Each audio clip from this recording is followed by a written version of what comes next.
Hi everyone, আসসালামু আলাইকুম। আজকে আমি সবার একটা মোস্ট রিকোয়েস্টেড ভিডিও করতে বসেছি।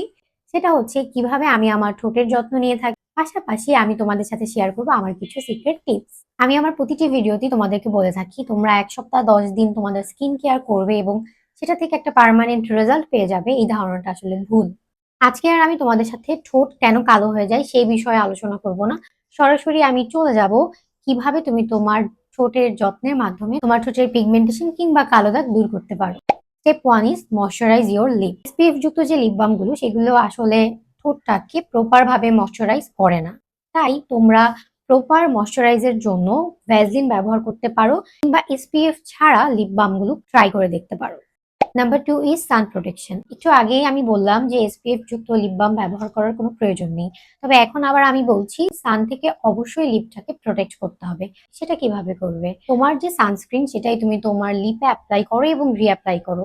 তার উপর তুমি ভ্যাসলিন ইউজ করো। এটা থেকে তুমি একটা বেস্ট রেজাল্ট পাবে। স্টেপ 3 হচ্ছে স্ক্রাবিং। সপ্তাহে 2 থেকে 3 দিন লিপটাকে স্ক্রাব করবে। আমি 2 দিন পর পরই খুব জেন্টলি আমার লিপটাকে এক্সফোলিয়েট করে থাকি। কমন একটি লিপ স্ক্রাব যেটা আমরা সচরাচর সবাই জানি, সেই স্ক্রাব দিয়েই বেসিক্যালি আমি আমার লিপটাকে এক্সফোলিয়েট করে থাকি। চিনি, মধু এবং লেবুর রসটাকে মিক্সড করে সেটা তুমি তোমার ফ্রিজে রেখে দিয়ে 1 মাস পর্যন্ত ব্যবহার করতে পারো। ঠোঁট কিন্তু অনেক নরম একটি অংশ, তাই মনে রাখবে এটাকে খুব জেন্টলি এক্সফোলিয়েট করতে হবে। স্টেপ 4 হচ্ছে লিপ মাস্ক। এখন যেই রেসিপিটা আমি তোমাদেরকে বলবো এটা টোটালি আমার সিক্রেট একটি রেসিপি। যেদিন স্ক্রাব করি তারপরে 10 থেকে 15 মিনিটের জন্য আমি লিপ মাস্কটা আমার ঠোঁটে অ্যাপ্লাই করি।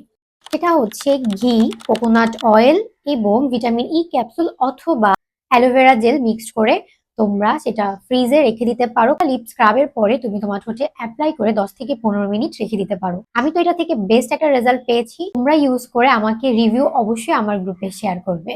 ঘি কিন্তু যে কোনো পিগমেন্টেশন লাইট করতে খুবই কার্যকরী একটা উপাদান। স্টেপ 5 হচ্ছে, এটাও আমার একটা সিক্রেট আইডিয়া তোমাদের জন্য। তোমরা তোমাদের স্কিন কেয়ারে পিগমেন্টেশন লাইট করার জন্য যে আলফা আরবুটিন সিরাম কিংবা নায়াসিনামাইড সিরাম বা ভিটামিন সি সিরাম ইউজ করো সেটাও তুমি তোমার ঠোঁটে অ্যাপ্লাই করবে এবং ড্রাই করে ভারী করে ঠোঁটে ভ্যাসলিন দিয়ে ঘুমাও।